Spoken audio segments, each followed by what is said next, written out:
Hello, and welcome back to everyone that's tuned in to the American Ultra Stock channel. Thank you so much for being here. Today, well, it's our Monday video, but we don't have stock watch to do. The season's all but done. And now we're bringing to you guys, finally, we got to the very last position of our depth chart series where we highlight how far we've come with our depth and the 10 best players in each position. Again, huge disclaimer right at the beginning. We're only considering players for one position. So Haji Wright is not mentioned here in this top 10 strikers, even though he would likely be, because he's on the wingers depth chart. And Greg said that he uses him as a winger. It's where he had his best performances. But straight to the point, on your top 10, Braden, who's the 10th best striker, in your opinion, available to the U.S.?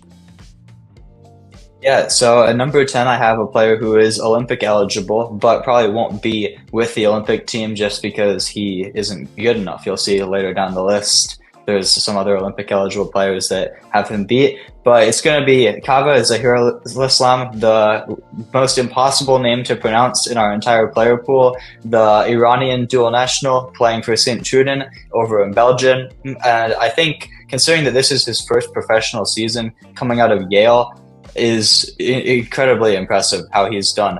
The 21-year-old striker has had 6 goals and 1 assist in Belgium in the top flight. I think it's a really good adjustment for him to go from college soccer, which we all know is a pretty low level.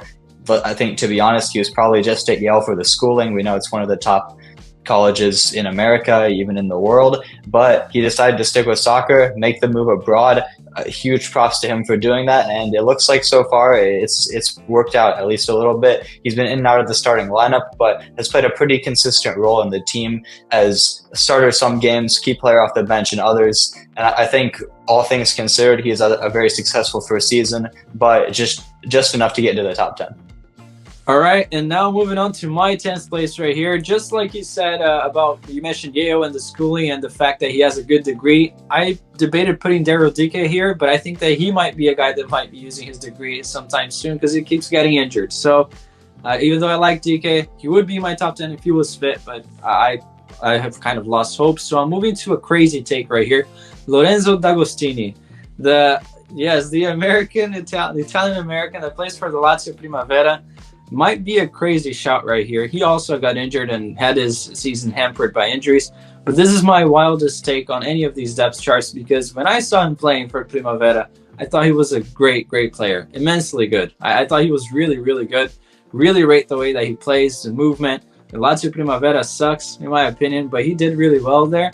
And I think that he's just 18. In 3-4 years, this guy's going to have a breakthrough season, and I'm going to look like a genius. So this is my wildest take right here. Could have chosen so many other players, but 10th spot, it's not something that I really consider even challenging, remotely challenging for our call-up, so I put him there. Moving on to 9th place. Is it an obscure take as well, Braden?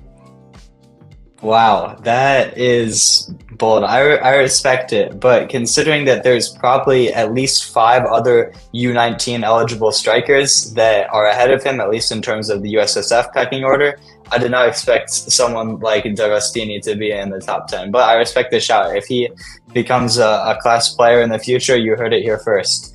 But for my number 9, I'm going to go for another Olympic eligible player, actually, and it's a player who's just broken into the first team this season a little bit. Damian Downs at FC Cologne broke into the first team, like I mentioned, scored some crucial goals, scored a late winner in stoppage time against Union Berlin to keep Cologne's hopes of staying in the Bundesliga alive. Unfortunately, they did end up going down the following match day, but I think that'll actually be better for him because they do have a transfer ban, which means that they won't be able to sign any new players, and if some of their other players want to go back up to the Bundesliga, as maybe a lot of them should, he'll be left with a lot more game time because they won't be able to sign anyone to replace them. They'll have to rely on the youth.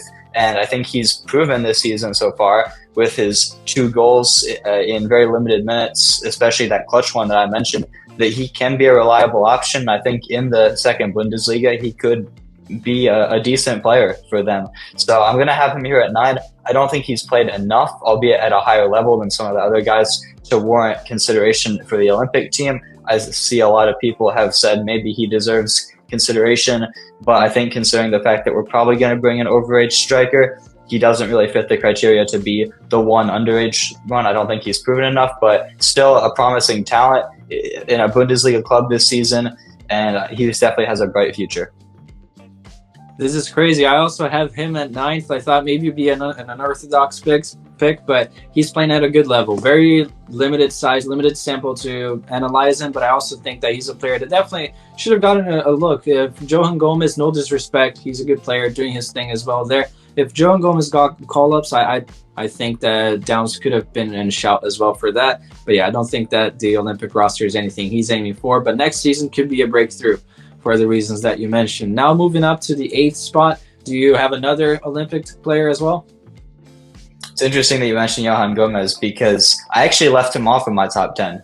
Despite his performances and getting continuous call-ups to U23s, I think Downs and Kava were more deserving over the season. But in number 8, I'm going to have probably an unpopular pick just because it's very boring. But I feel like in all of these depth chart lists, if we're going based on quality, realistically, there's going to be at least one MLS lifer in there. And I wanted to show love to my boy, Brian White, Philadelphia Union legend, paving the way with the first GA Cup win in our club's history back in 2012, alongside USMNT legend Zach Steffen and our current manager, Jim Curtin.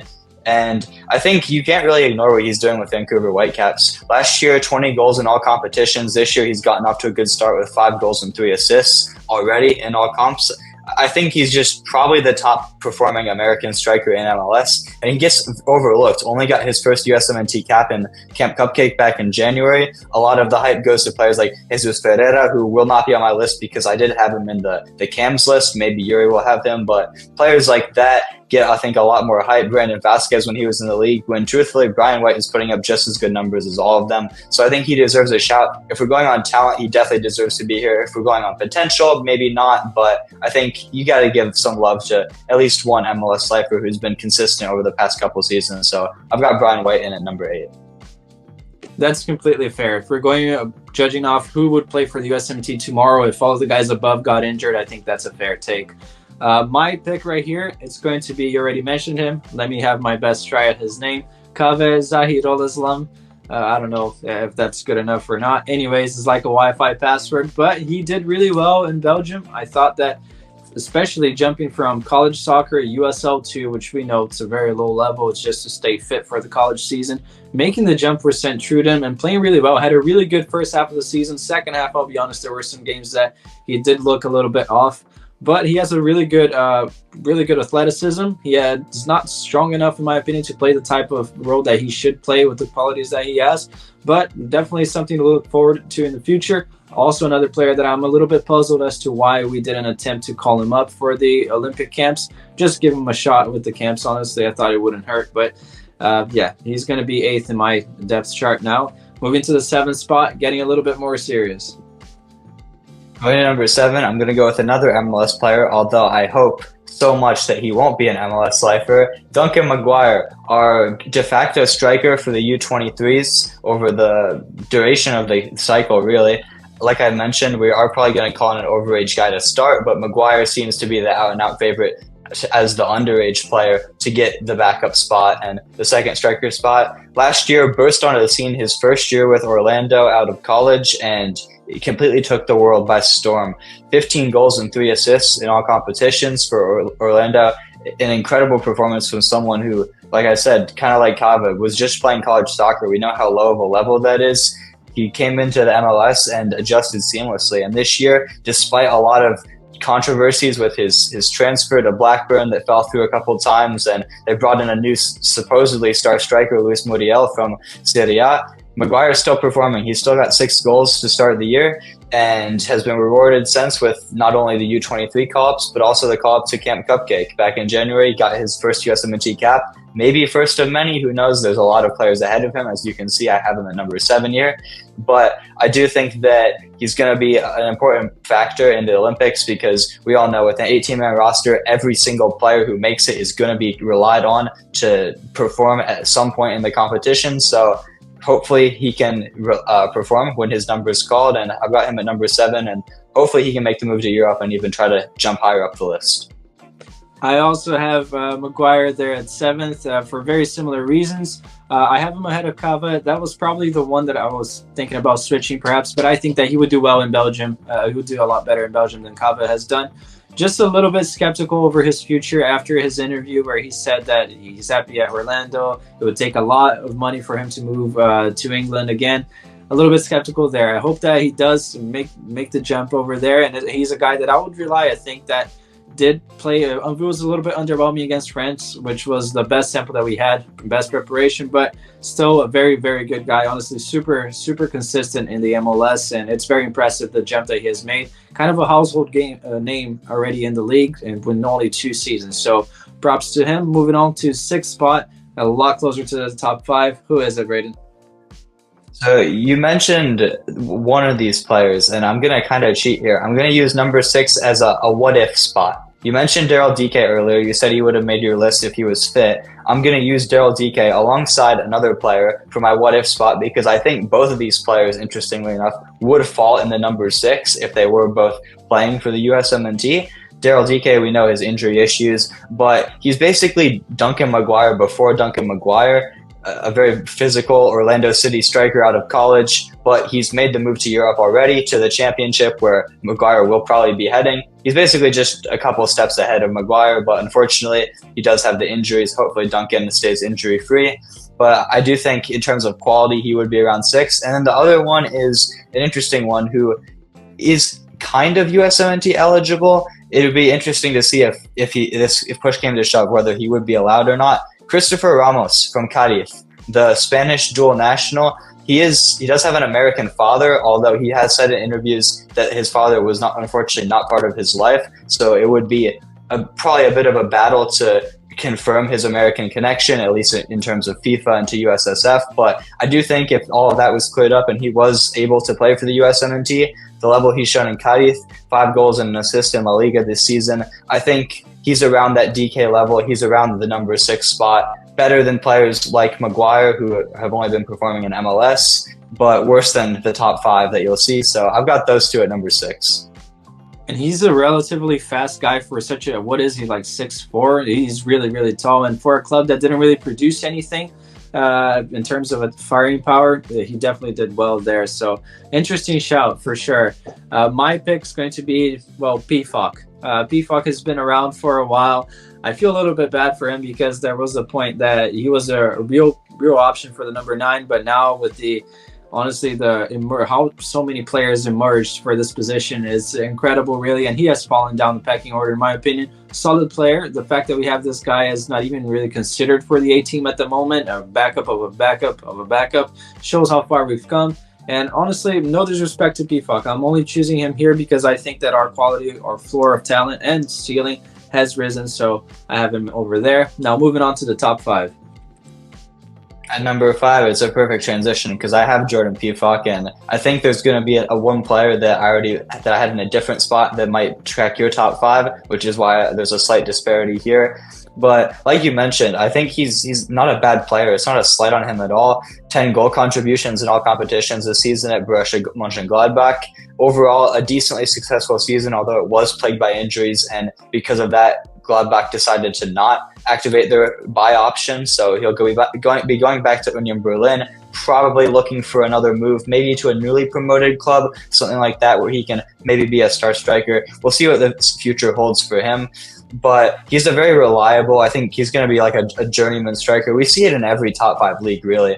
Someone like this who just goes around, just puts in reliable performances from club to club every season. I think he's going to be one of those. And honestly, I always wanted an American to be someone like that. So even if he's not going to be in the USMNT picture, which at the age of 28 and with so many players ahead of him, I think it's fair to say he won't be for the future. But to have a player who's a solid journeyman in a top 5 league, arguably a top 2 league this season, at least just this season in the Bundesliga, we saw how incredibly Dortmund and Leverkusen have performed this year. I think it's a nice thing to have. Yeah, definitely. And moving on to my top 5 is the player that you had in the Cam's position. I think that I used to think he was better off as a Cam. But then sometimes I watch him and I think that there's no way this guy could play the 10 in Europe. I have Jesus Pereira, the Pirate of the Caribbean himself. I think he's a good player, legitimately a good player. Just sad how I think that he's one of those guys that didn't really want to challenge himself and go abroad.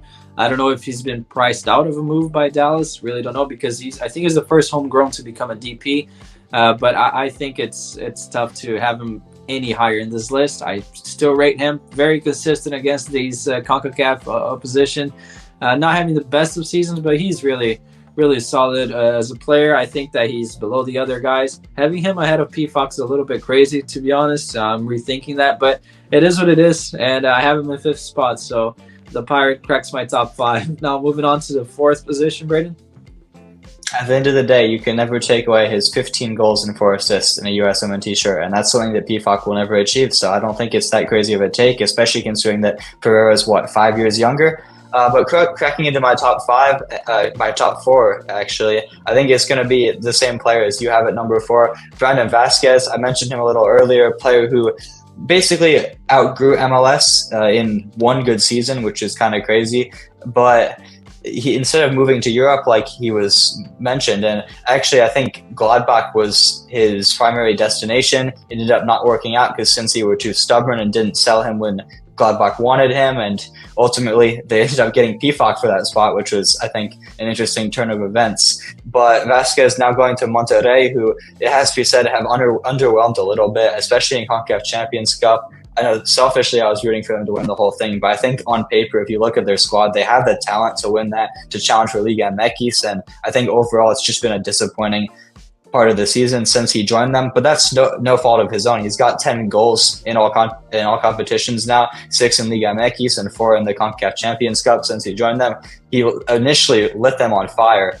When he first joined, he was scoring goals every game. Cooled off a little bit now, but he's still scoring goals occasionally, and I think we're going to see him probably at the Olympics. Greg mentioned him as a player that they were considering, which basically means he's probably going to be there. I don't think that's a bad thing at all. I think he's a good enough player to be at the Olympics and to wreak some havoc on these U23 center backs that most nations will probably have. But I don't think he gets as close to the top 3 as maybe some MLS shows would like him to.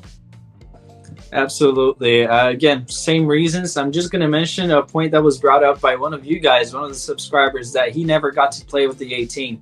And he is the best header, I think, out of all of these players. For the style that Greg envisions, if he does envision something, he likes to lump in crosses, and Vasquez would be really useful. So he never got a ride out with the 18.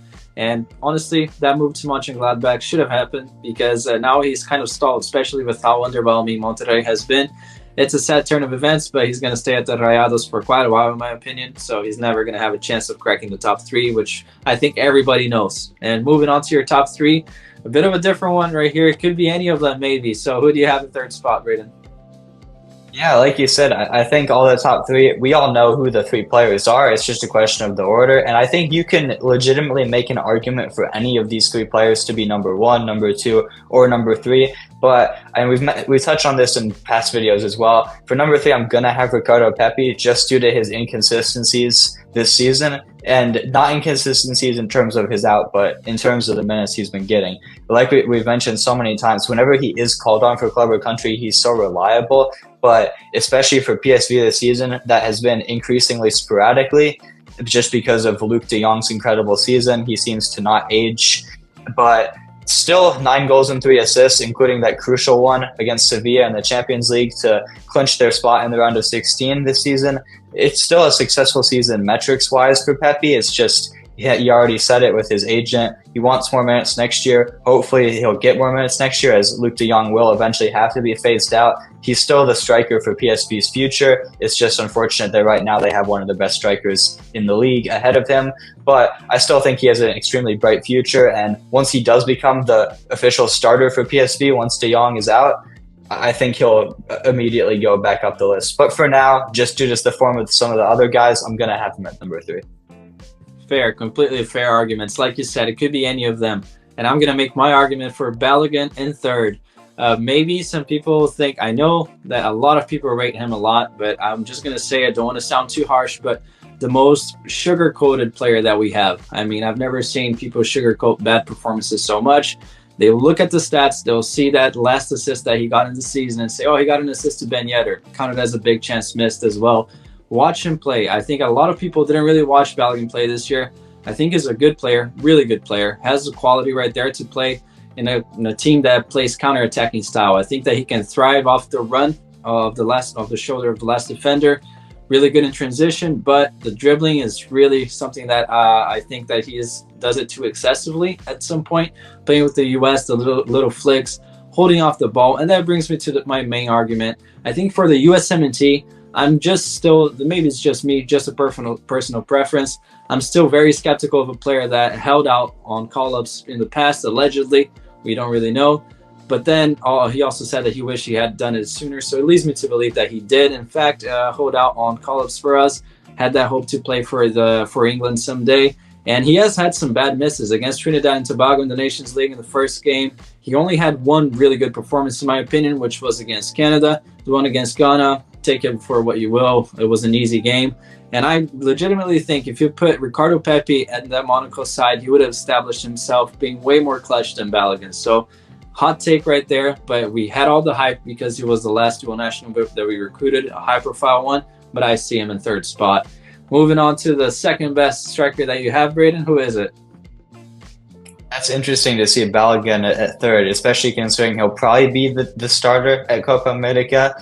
But we'll see how those minutes shake out. At number two, I'm going to have, you see his jersey behind me, alongside one of my favorite strikers of all time, Aguero. It's going to be Josh Sargent of Norwich. He had a bit of injury issues at the start of the season that were very concerning for his hopes. But once he came back from injury, he was in absolute fire. 16 goals and 2 assists this season in very limited minutes. And you just have to wonder, if he was healthy the whole year, could he have won the Golden Boot in the championship? I think it's a real possibility. And maybe Norwich would have been higher up the table and not had to struggle so much in the playoffs. But I think ultimately staying in the championship was justified. It just remains to be seen whether Sargent will be staying there with them next season. I think there's going to be no shortage of offers from the Premier League, from the Bundesliga for him. He's played in both in the past and scored in both in the past, if not as much as he has in the championship. But I think the offers will be there, especially if he does impress this summer with the USMNT.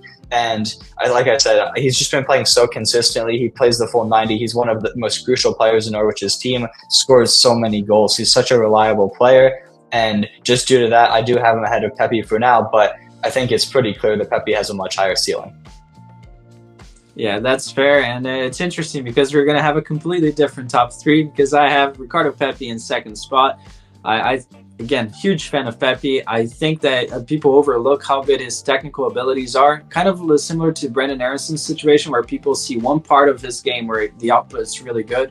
For Brendan is the work rate, for Pepi is the physicality, and then they completely overlook all the other aspects that these players are good at. I think that Pepi has the clutch gene in him. I like the mentality that he has. Maybe being outspoken about the lack of minutes wasn't a bright thing to do, but he does want to play all the time. And for us, for the USMNT, you got to rate the guy's output, really. Anytime he gets a chance, he scores. And that was similar for PSV as well.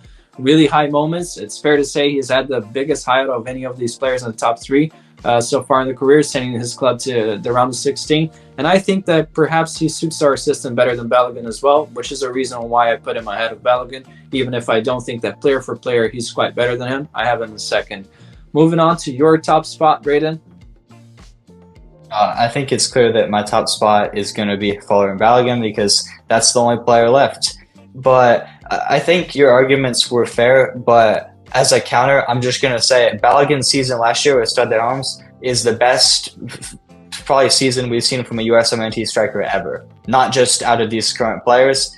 I think you have to give him the credit that he deserves from last year. And despite all of his struggles this year, he still finished with 7 goals and 5 assists in Liga. Maybe 1 or 2 of those assists were not intentional, but even if you take away 2 of them, that's still a 10-goal contribution season in his first year at a very big club. And there's often a lot of spotlight on players, especially for players that are signed for big fees. I mean, Balogun, I think, is a top 5, at the very least top 10 most expensive transfer in Monaco's history. So there was a lot of pressure on him to perform, and it can often take a season or 2 for players to adjust to that, which is why some of these just insanely inflated price tags often don't work out. We see it at the highest level all the time. But going back to last year, 22 goals for Stade de Reims. Like I mentioned, he was, I think, top 5, maybe top 6 in the Golden Boot race in Ligue 1. I think the only U23 at the time that had more goals than him was Mbappe, and we all know how good Mbappe is. But I think he'll have a much better season at Monaco next year, especially with Ben Yedder leaving. You could argue maybe, well, that puts more pressure on him, but as the main guy, I think he'll have more opportunities, more chances. He was kind of in and out of the 11. He started a lot, but there were also several games where he came off the bench. So I think as an out-and-out starter, hopefully next season, he's going to have a much better year, kind of perform up to his performances. Maybe not as good as, but closer to his season last year with Reims. And I think he's going to prove himself as the number 1. All fair arguments, honestly. I think those are really good points to bring up, and I think that I wouldn't necessarily disagree that he should be the number 1. Just really personal preference, guys. Moving on to my top spot, you have him right behind you. It's Josh Sargent. I just wish this guy would stay fit. I've said it in the past, it's a little bit harsh, but I really does like how players keep getting injured. We seem to have that problem in almost every position. And I get extremely sad with Sargent for being injured. Not really his fault. Maybe it is, but because I rate him so highly. And I say that the championship, in my opinion, is the toughest one out of any of these leagues that the guys are playing in. I think that the championship is tougher to score in and to be a consistent player and striker, especially than the Ligue 1 or Eredivisie. I think it goes without saying. And I think that if he had the opportunity to play at least 10 more games, he would have won the Golden Boot. Just wish that he could stay fit. Hopefully it's something that he can work on. He had a really good run, only minor setbacks here and there towards the end, so that's encouraging. And I think that he fits our system the best with the players that we have now, the system that we're going to play now, not with that 3-man workhorse midfield that Greg was in love with. I think that Josh Sargent would be the guy to do it, and the mentality as well. I really back him to be our best striker. Just a matter of him staying fit, in my opinion, and getting the opportunity to do so. But this guy wrote himself back into the conversation for the starting 9 when there was a point where people were desperate for a different one. So props to Sargent. Hopefully he makes a move. I would hate to watch him play for Norwich again one more season. So that brings it to the end. Any final takes, Braden? I think it just goes to show how much the striker position has improved, because if we made this video before Balogun's commitment, let's say, about a little over a year ago, it would have been absolute shambles. A lot of these guys that you see towards the lower end of the list, the Olympic eligible ones, weren't really cemented themselves. I mean, if you go back a whole year, there's no Duncan Maguire, there's no Cava, there's no Damian Downs, there's no Johan Gomez. He wasn't on the list, but maybe he'd have to be because of the lack of players. And since then, all these players have burst onto the scene, and you see players like Balogun as well committed, instantly cementing himself into a top 3. Sargent's made a bit of a comeback in terms of his USMNT status. Pepi is always progressing. So I think it just shows we're so insanely talented at the number 9 spot. And even if you look at the youth ranks, there's so many dual nationals and players coming up even domestically that could have a shot at this list in 5 years' time. Yeah, definitely. Props to all of these guys for helping us, having the better depth that we have now. I'm not sure if Lorenzo D'Agostini would have made the list 2 years ago or if he will in the future. Crazy take, but hey, you definitely heard it here first if he does. Thank you so much for watching it this long. Leave a like, subscribe, share with your friends, and most importantly for this one, leave a comment down below. A lot of talk about who should be the starter. Please let us know, guys, who you think fits the system better. But the reason or not, just please make sure to interact if you can. We would love to respond to as many comments as possible. We'll see you next time.